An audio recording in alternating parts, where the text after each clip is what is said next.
बिस्मिल्लाहिर्रहमानिर्रहीम। तीसरे सबक में हमने नज़र व फ़िक्र की तारीफ़, मंतिक़ की तारीफ़, मंतिक़ का मौज़ू और मंतिक़ की ग़र्ज़ पढ़ी थी।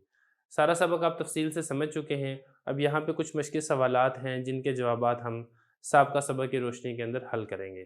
तो पहला सवाल है, नज़र व फ़िक्र की तारीफ़ बताओ कि नज़र व फ़िक्र कहते किसको हैं। तो ये बात आपको मालूम है कि मालूम तसव्वुरात को और मालूम तस्दीक़ात को जिनकी मदद से नामालूम तसव्वुर और नामालूम तस्दीक़ात को मालूम करते हैं, तो इस मालूम करने में और तरतीब देने में गौर व फ़िक्र करने की ज़रूरत होती है, ताकि आप सही मालूम तसव्वुर को मुंतख़ब करें और सही मालूम तस्दीक़ को मुंतख़ब करें। अगर आपने गलत को मुंतख़ब कर लिया है तो फिर आप सही तसव्वुर और सही तस्दीक़ तक भी नहीं पहुँच सकते। तो इसके लिए आपको गौर व फ़िक्र करने की ज़रूरत होती है मालूम तसव्वुर में और मालूम तस्दीक़ में। यही बात यहाँ पर ये कह रहे हैं कि मालूम तसव्वुरात या मालूम तस्दीक़ात को ऐसे तरीके पर तरतीब देना जिससे मजहूल तसव्वुर या मजहूल तस्दीक़ हासिल हो। देखिए, दो चीज़ें हैं। एक तो ये है कि आप तसव्वुर मालूम और तस्दीक़ मालूम सही मुंतख़ब करें, गलत मुंतख़ब ना करें। सही आपने मुंतख़ब कर लिया है। दूसरे नंबर पर यह है कि उनकी तरतीब भी सही हो। बाज़ औक़ात आपने जैसे कि सही तस्दीक़ तक पहुँचना है, नामालूम तस्दीक़ तक पहुँचना है, तो आपके पास कुछ मालूमात मालूम तस्दीक़ात हैं, तो उनमें एक तरतीब होती है। तो आप सही मालूम तस्दीक़ को पहले नंबर पे रखेंगे, फिर दूसरे नंबर पे सही को रखेंगे, फिर तीसरे नंबर पे रखेंगे। तो एक मख़सूस तरतीब के साथ जब आप रखेंगे तो फिर आपको नामालूम तस्दीक़ का इल्म होता है। तो दो चीज़ें हैं, एक है कि आप सही तसव्वुर और सही तस्दीक़ को मुंतख़ब करें, दूसरा ये है कि आप उसको सही तरतीब से लगाएँ। कौन पहले आएगा, कौन दूसरे नंबर पर आएगा, कौन तीसरे पर आएगा, कौन चौथे पर आएगा, फिर आपको सही रिज़ल्ट और सही नतीजा मिलेगा। तो इसके लिए गौर व फ़िक्र करने की ज़रूरत होती है। इसी गौर व फ़िक्र करने को नज़र व फ़िक्र कहते हैं। ये तो हो गया पहला सवाल का जवाब।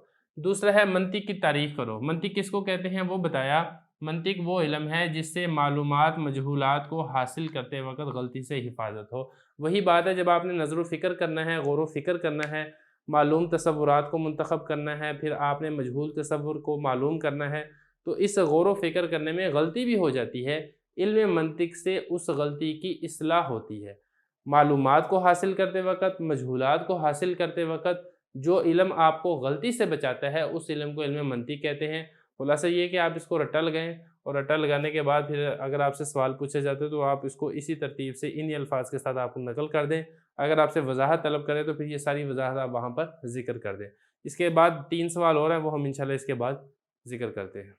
सवाल नंबर 3 है, मंतिक़ की ग़र्ज़, यानी ये जो इल्म है इल्म मंतिक़, इसके हासिल करने का मकसद और ग़र्ज़ क्या है। तो इसका जवाब है, नज़र व फ़िक्र में गलती से हिफाजत का होना।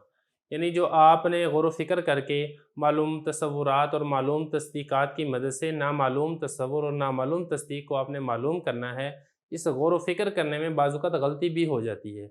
इंसान सही मुक़दमा का इंतख़ाब नहीं कर पाता, सही तसव्वुर का इंतख़ाब नहीं कर पाता, या सही तस्दीक़ का इंतख़ाब नहीं कर पाता, या बाज़ औक़ात सही तस्दीक़ का इंतख़ाब तो कर लेता है लेकिन तरतीब के अंदर गलती हो जाती है।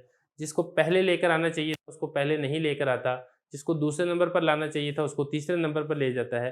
तो ये इल्म मंतिक़ ऐसा इल्म है जिसमें इन गलतियों से गौर व फ़िक्र करने में जो गलतियाँ होती हैं, इन गलतियों से हिफाजत इस इल्म मंतिक़ के अंदर होती है। तो यही इस इल्म की ग़रज़ है कि आप नज़र व फ़िक्र करने में गलती से बच जाएँ। चौथे नंबर पर है, मौज़ू किसको कहते हैं। मौज़ू के बारे में तफ़सील से गुज़र चुकी है। जिस चीज़ से किसी फ़न में बहस हो वही उस फ़न का मौज़ू होता है।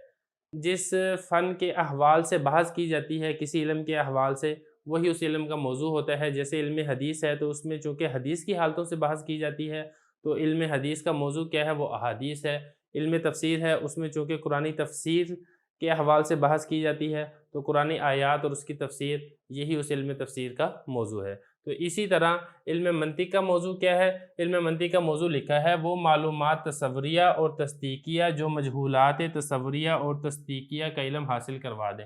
चूँकि इस इल्म के अंदर जो बहस की जाती है वो मालूम तसव्वुर और मालूम तस्दीक़ से बहस की जाती है, जो हमें नामालूम तसव्वुर और नामालूम तस्दीक़ तक पहुँचाते हैं।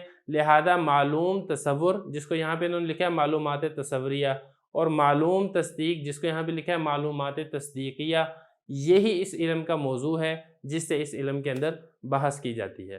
तो यहाँ तक हमारा सबक सोम, पूरा सबक और उसकी तमरीन और मश्क़ी सवालात और उसके जवाबात अल्हम्दुलिल्लाह मुकम्मल हो गए हैं। आगे हम इंशाअल्लाह चौथा सबक शुरू करेंगे। اللہ اللہ اللہ